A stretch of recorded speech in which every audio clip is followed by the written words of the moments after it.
Hello everyone, this is Stephanie Bernadel and we're here live with TiFi Talks and we're here at the Beltifi Secret Garden Luncheon and I'm here with Genevieve Michel-Bryan of Black Enterprise. How are you today? I'm well. How are you? I'm okay.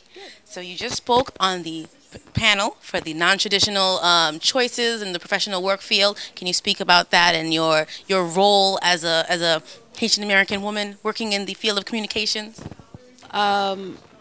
My background was definitely not a deterrent. It's just that communications is not a typical career for most Haitians.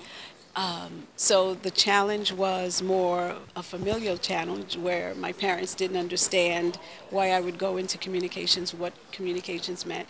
Until this day, even 25 years later, they still don't understand what I do.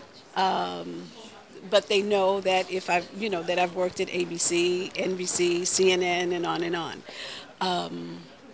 But in terms of a deterrent, it hasn't been. It hasn't been. Well, are you an only child or do you have No, siblings? actually, I have siblings. I am. There are 4 girls and 1 boy in my family. And do you mind going into their professions? The oldest sister is a nurse. My brother and the sister right behind him are both in banking, and my younger sister is an event planner. Okay.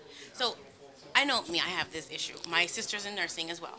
And I feel like she and my mother have more of a bond and a better relationship because they're both in the medicine field and I'm in like a non-traditional communications area. And I have trouble explaining, like you said, to my mother about, what exactly I do. And I feel like sometimes she doesn't respect my degree or what I'm doing. And I don't think it's a lack of respect. I don't know your mom, but I don't think it's a lack of respect. I think it's more of lack of understanding. Exactly. Of course, if your mom's a nurse and your sister's a nurse, there's definitely that communication and understanding what each does. So they do have that in common. I think what you have to do is try to explain it best for her and understand that she may never totally understand what you do, but the fact that you can explain it to her and she wants to know, I'm sure your mom would want to know, that this is a lucrative career for you. You will make enough to support yourself and a family. And I think those are the things because Haitians are we're very narrow-minded in a lot of ways, and I know for sure my family was. I mean, if you're not looking into going into the medical field, the law field, what is it?